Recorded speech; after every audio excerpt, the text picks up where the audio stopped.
Welcome to the 52 Love Podcast, your show for 52 lessons in 52 weeks. Before we dive in, remember you can find the audio version of this episode, along with the rest of the series, on Spotify, Google Podcasts, Anchor, and Radio Public. And now, here's your host, Ms. Tonya Todd. Hi, everyone. Thank you for joining us for another episode of the 52 Love Podcast. I'm your host, Tonya Todd. 52 Love began as a blog series last year, 52 Love Lessons in 52 Weeks. This year, we are exploring each of those tips with a new guest each week. And this week's tip is to tour your own town. Here to talk about it is my guest, Brandy Miller, and her wonderful husband. Why don't you two introduce yourselves and tell us what you do? Well, I'm Brandy Miller, as you said. I wear many hats. I am an author, an artist, marketer, blah, blah, blah, fill in the blank here. And then this is my husband, Randy.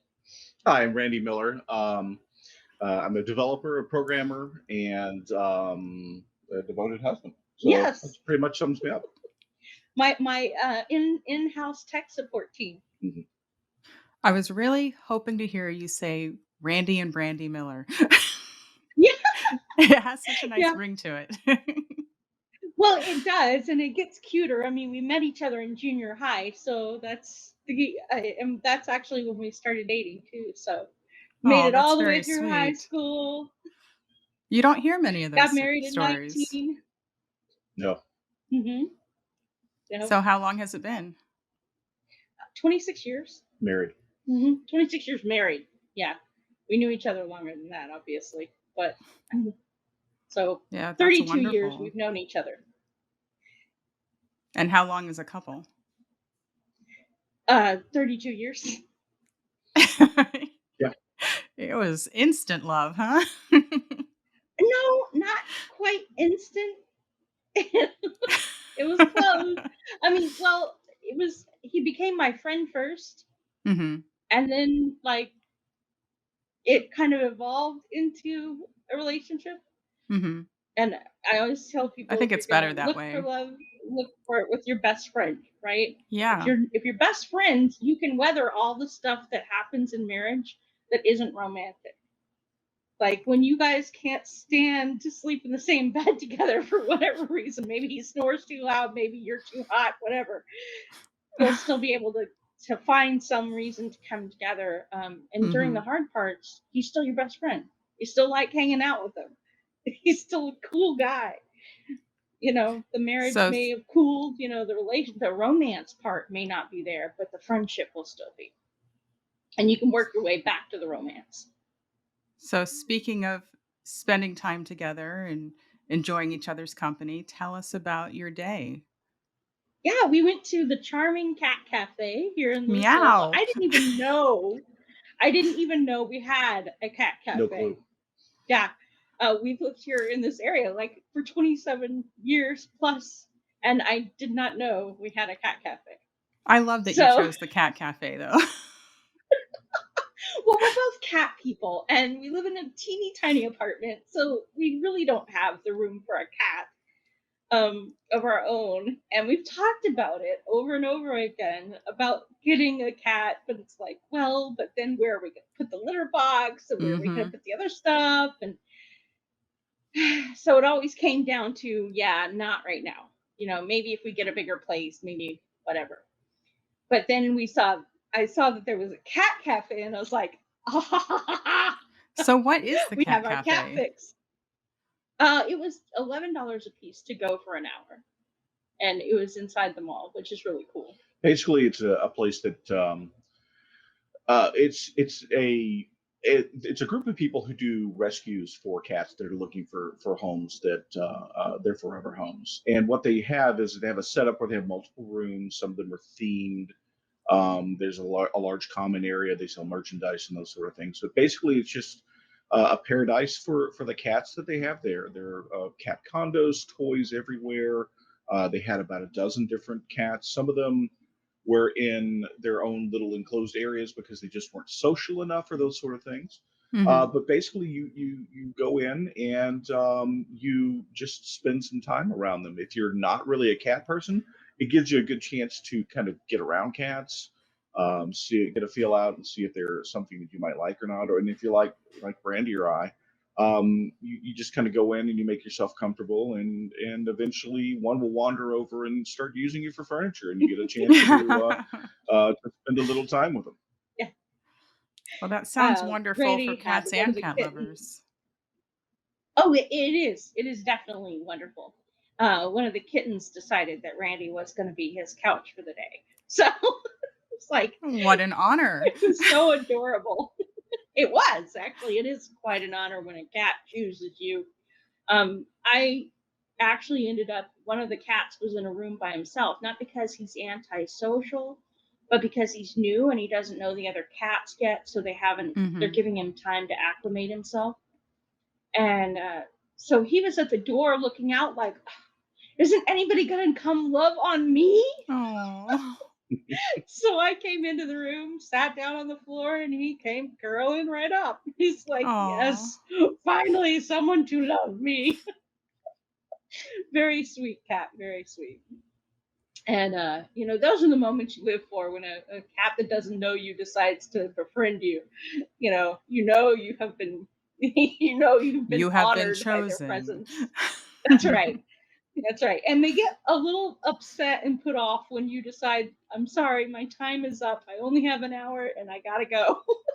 I say, not you, right? Yeah, exactly. They're like, wait a minute, I didn't give you permission to leave. What's the matter with you? So Yes, have but you ever unfortunately, done you're human anything keepers. have you ever done anything like this together where you were touring your own town?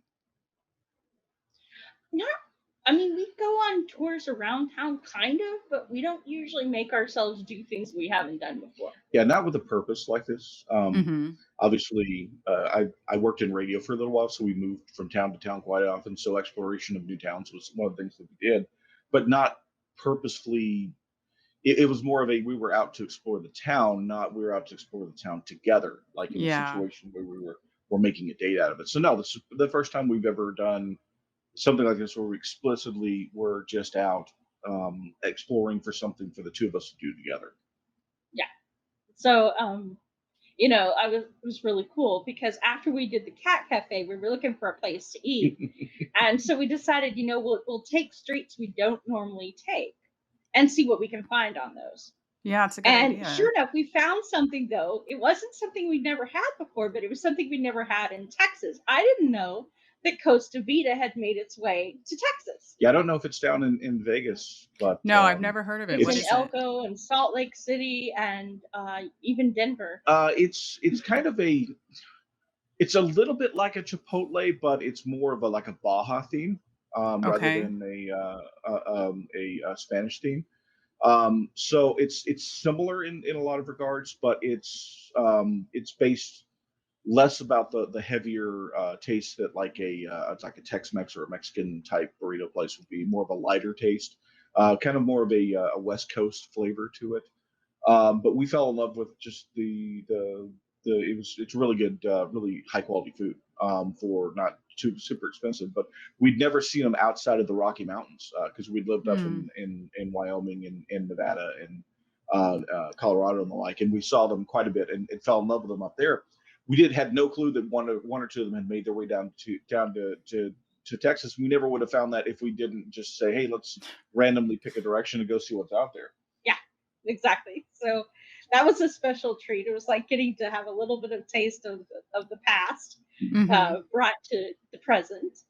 And yeah, because the first place we ever had Costa Vita was when we were living in Elko, Nevada, and that was our go-to place pretty much because they had daily specials that were pretty reasonably priced, and so we could eat the three of us. My son was living at home at the time, so we could eat with the three of us and not break the bank. And so it was good and we liked it a lot. And then we moved, obviously, back to Texas and they didn't have one at the time. And so we were a bit bummed, and, because you get attached to your favorite places. Then we moved to Denver and they were there and we were like, oh, yeah, okay, great. And then we moved back to Texas, and it was like, oh, no. Oh, So having that back is kind of exciting. And of that's course, a it nice was little bonus for trying something new, right? yeah, exactly. Well, it was Mhm. kind of like the whole day was trying something new and finding, yeah, this is great. Let's do this again. Kind of encourages you to go out and explore together and to re-experience the world together. Because we each have our own things that we do that are apart from one another. But then it's nice to have those things where we come together and we do them as a couple. Hmm. So Did you get any good pictures? I got quite a few good pictures of the kitties. They're on my phone though, and I'm not so good at transferring to the computer. I did put one picture of him and his kitty friend on Instagram though. It's Oh, it's did on. you? I tagged you, so you should be Okay, able well, to I will find have it. to check that. Yeah, yeah. I thought that would be a great lead up to the podcast because I was like, yes. And I missed getting the picture. The best picture though, the kitten decided that his beard needed grooming. Aw. Yeah, when it first jumped up on my lap, um, I was in a more reclined position to be less threatening to them, and climbed Mhm. right up here, and it first nuzzled its face right up underneath the under the neck, but then it curled up, and we had gotten there right after a group of very energetic teenagers were there, so the cats were We're a needing little tired a out. bit of a break and a bit of Mhm.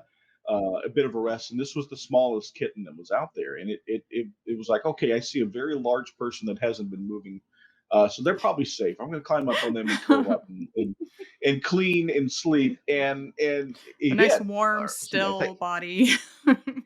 and in the process of cleaning, he started grooming my beard, which was a nice gesture. That's very I felt like my sweet. beard was groomed at the time, but apparently the cat thought otherwise. Yeah, the cat thought he needed help with that.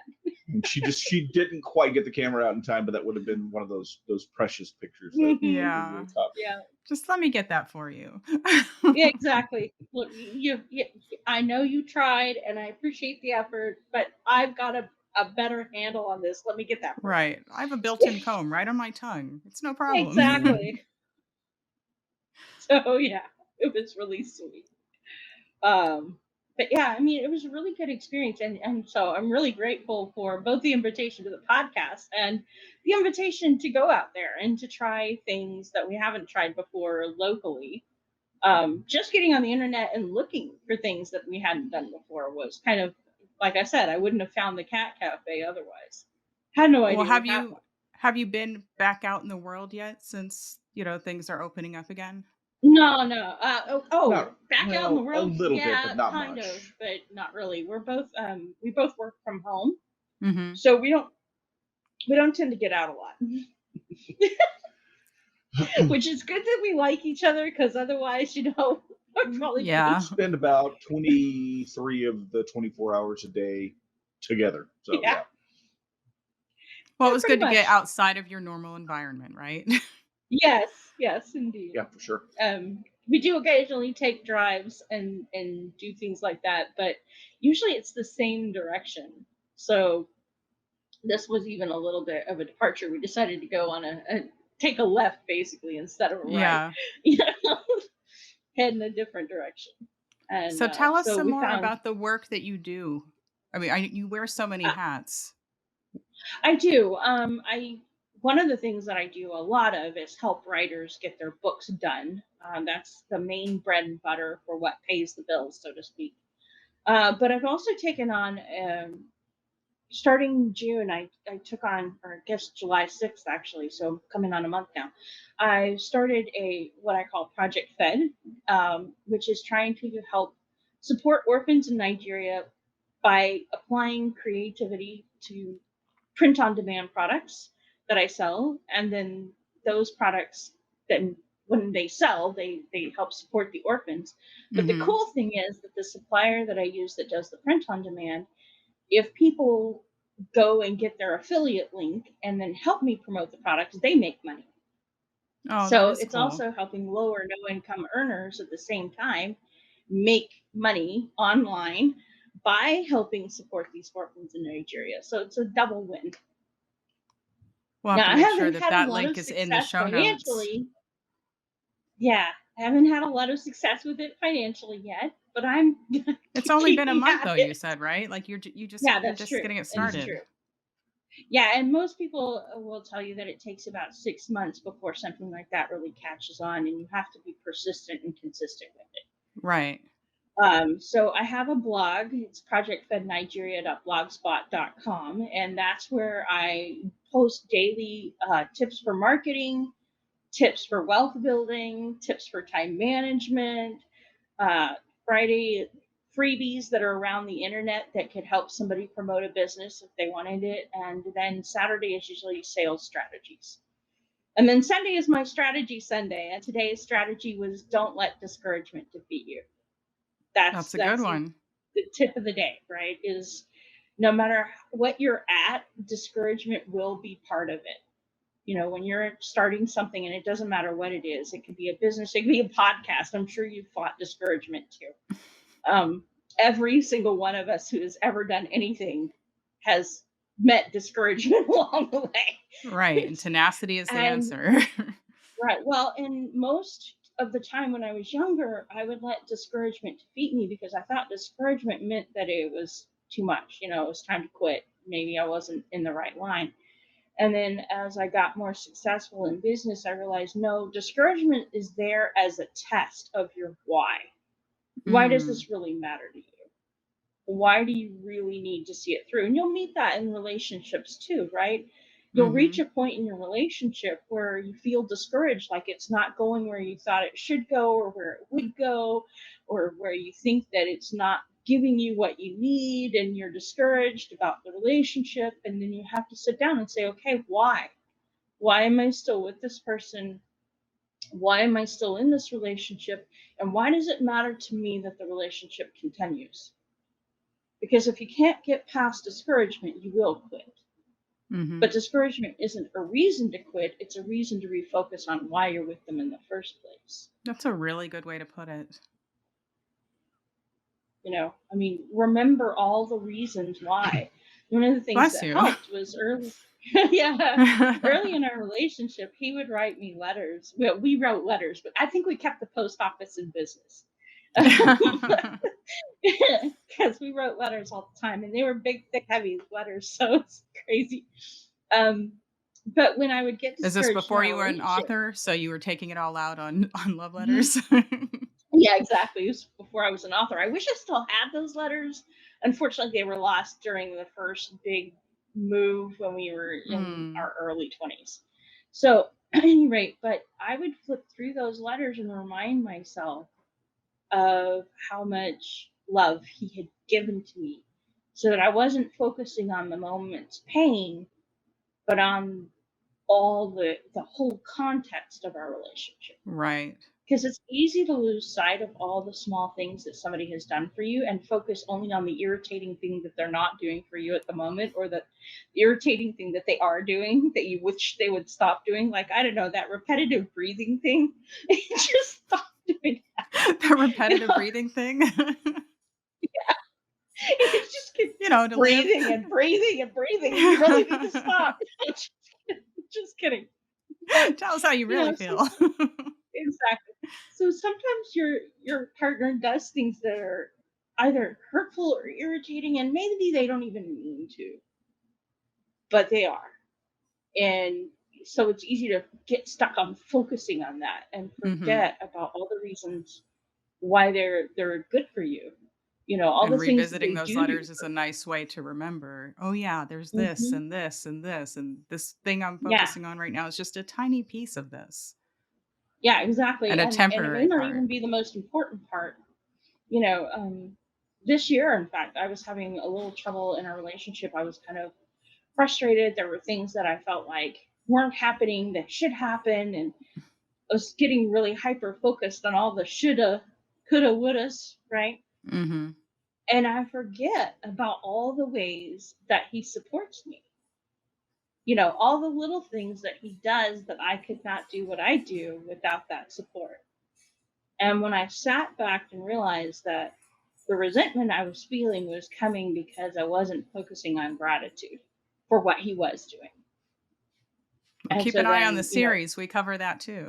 yeah, and gratitude is an amazing fix for relationship problems. It Like really if you sit is. down and you just make a list of all the ways your partner is there for you and all the things that they have done that you really appreciated, it kind of opens your eyes to all the ways that you're taking them for granted.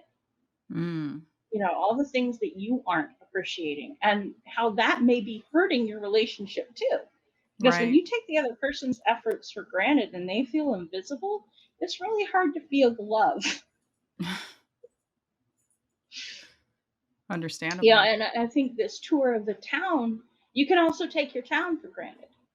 Like, you live in it Definitely. so long, you think you know it, right? You think you've seen it all, you think you've been all the places, you think you've done all the things. But towns are just like people, they change constantly. The town you think you know today is not going to be the same tomorrow. Something new will come that changes it, even if it's a small change. And there are And layers. You may not know all the layers yet just because you've known it for a long time. right, exactly. You can be in the relationship for 26 years and find things that you didn't know existed, Mm-hmm. right? Um, I think that is another aspect of what causes a relationship to stop is that we assume everybody says, I don't want to be married to the same person for the rest of my life. That sounds so boring, but it's not really like that at all. No, The because reality of neither of you are the marriage, same. exactly. Right. The reality of marriage is more like being an Alzheimer's patient because every night you go to bed with one partner and you know who they are, and then you wake up in the morning and you have to figure out who they are and explore them for the whole rest of the It's day. extreme. Because, well, because they've changed in ways that you may not even know. They may have had a dream or an experience or a thought that changed their entire perspective and actually changed the fundamental core of who they are. And so you need to find that out. You need to make it your job to kind of explore them and find out where they're at. Not take them for granted or assume that they're the same person or assume that even the same behaviors they may be engaging in are motivated by the same things. Mm-hmm. They may be doing the same thing for totally different reasons. So what do you write So, about then? me, I write about a lot of things. I actually often write about marketing, about writing, about sales. But in my spare time, when I'm not busy doing all the other things, I also write about relationships, usually about dramatic relationships. Like The End of Purgatory is a book that I released last year. It's my first adult fiction book that I released. Because I'm very careful with fiction. Fiction has so much more power than people realize it does. Mm-hmm. It has so much power to persuade people, so much power to change what they think and how they feel. And so I'm very careful with what I put out. But this was a book about a young woman who thought she knew what love was until she encountered someone who showed her real love. And then she became like confused about about that and decided she didn't want the abusive relationship she'd been in for 6 years. But just because she decided she was done didn't mean he was done. Mm-hmm. And so now she's got to fight her way out of that abusive relationship. And what is So the genre? I would say it's more like family drama, maybe women's lit family drama kind of thing, because it does involve a lot of family. Um, Mm-hmm. her adoptive family, she's always kind of wondered why they adopted her, and thought Mm-hmm. about, is she worthy of the love that they're showing her, and why are they showing her love at all? Why? What's the motivation? Which is part of what allowed her to get into the abusive relationship. When you're confused about love, it opens the door to a lot of abuse. You look for love in the wrong places. You accept things that aren't love as love because you don't know what love really is. I think there's a song about that, isn't there? Looking for love in all the wrong places. Yeah. Yeah, and so yeah, this is kind of a story about a young woman coming to the conclusion that what she had isn't love, and she's not she's not willing to settle for what isn't love anymore, even if she's not sure what love is. And is it a standalone book or is it part of a series? It will be a series. I'm working on the second book, but yeah, for now it's a standalone, but it's got ammunition coming its way. Okay. That's a Because good way to the put it. series is Awakening to Love. And because it's about her awakening to the fact that I really don't know what love is and I want to find out. And then what about your So nonfiction works? my nonfiction, I have written The Poverty Diaries. That was during literally excerpts from diaries of times that I spent poorer than, poor enough that picking up a can of unopened beer on the side of the road was like a reason to celebrate because I could make beer Ooh, bread that day. that is an It's like, whew, interesting lemonade, you know? yeah, it's like, that was one of those days. And then I wrote also The Right Time, How to Find All the Time You Need to Write a Book. I've also written Creating a Character Backstory. And the first book I ever published was How to Write an Ebook in 40 Days or Less. Now, I wouldn't necessarily recommend you go out and pick up that book because, well, I didn't know a lot about writing books at the time. I just knew how to get one done in 40 days. So it's kind of full of encouragement, but not necessarily step by steps. Well, it sounds like you need to put So out a second edition. I do. I actually am working on that second edition. It's been in progress for 3 years now, but I just keep That's not realizing 40 there's days. more. Oh no, this is the thing that I discovered. Yes, you can write a rough draft in 40 days, Mhm. but you're not doing yourself any favors if you publish that rough draft. Agreed. 100%. Because the thing about writing is that it's like, in many ways, it's like fine wine. It's like the longer you allow that to percolate inside of you, the longer you allow it yourself to mature in what you're doing, the better the product you will end up producing. That's Sounds why delicious. some of the best novels have taken decades because the person allowed the world to live inside of them long enough that when it was birthed, it was a whole product, not just a partial.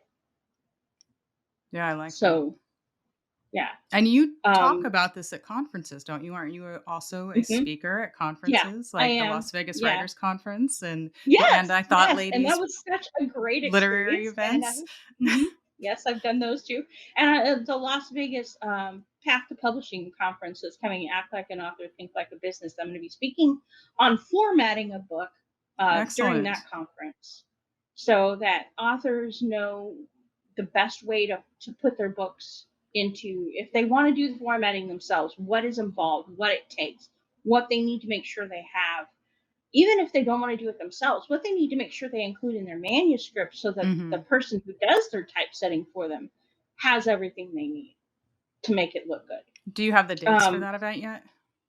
September 28th, I think it's 20th through 23rd. I believe I would have to double check. Okay, Um, well, make sure you send me the link for that too, and we will add that to I the show definitely notes. will. Definitely will. And then Joy Lynn and I, the lady who does the Path to Publishing conference, are doing a webinar on the 28th of this month at 11 a.m. Pacific Standard Time, where I'm going to literally show you how to set up your own online merchandising store that can monetize your marketing. Because Ooh. what you can do is you can take your book cover and grab some of the graphics from that and use that to put on print on demand products so that people who might be attracted, you can use slogans that you have in your book, catchphrases from various characters and things like that. Put those on products that are print on demand. The people who buy those products will be like, oh, this is part of a book. Let me go look at the book. People who are already fans of the book will go, oh, you've got merchandise? Let me buy that. They wear the merchandise, now you've got a walking billboard. Yeah. You mean And like you've got this? additional reasons to promote your book. Exactly. See? Smart merchandising, right? Thank you, Mike Burton. You know, when you're creative, sometimes you can be limited in your thoughts about your book. Like it's like, oh, I've got a book. But you don't just have a book. You have ammunition for a whole lot of other things that you could do with that book. And if you've got a fan base that you have built around your book, they're going to want your merchandise. They're going to want to, like, they're going to have their favorite characters and they're going to want to wear those characters. So, this is an opportunity for you to take advantage of creative work that you've already done to get more out of it. Randy, is there anything you'd like to share about your work? Mine is incredibly boring compared to hers. I do development and automation. Mainly, all I do is try to help business owners reclaim their time for taking processes that something they may be doing that may take an hour of their day every day. So that's a lot of time that's wasted, especially for a small business owner. And convert it over so that the process is either partially, semi, or completely automated, which reclaims all of that time for themselves, eliminates mistakes and human error and those sort of things. So again, by comparison, mine is rather dull, but that's I mean But it's that's still important. Money is not boring. well, He's being modest. He also does stream online at Twitch TV, twitch.tv/the Ubi. sometimes I do. Yes, when he remembers. When life doesn't prevent me from getting on it and entertaining it, and that just stems from basically my previous life of when I was in radio for a while. It's one of those things where broadcasting has always been in my blood, but it's it's more of a hobby than anything. So yeah, it may be more of a hobby, but it's where he has his fun. So I have to promote it. Yes. Well, speaking of promoting, tell everyone where they can find you, how to follow you, and what the best way to support you. Well, I'm on Twitter at Writer Brandy, so that's the easiest place to get me. I'm also on Facebook, and just look for this cute face and Brandy M. Miller, and you'll find me. It is a cute photo. Thank you. And I am also on Amazon, so you can find my books there. I actually have 12 of them now, going on 14. Stupid number, but anyway. In your website, writeyurbook.today. My website is writeyurbook.today, and then of course I have my Project Fed blog. So what a team! All over the place. All right. Well, thank you both very much for being on the show and sharing your experience and choosing a kitty place. Thank you, everyone, for watching. Make sure you show them love in the comments, like and share. And until next time, remember to treat love as a verb. Thank you.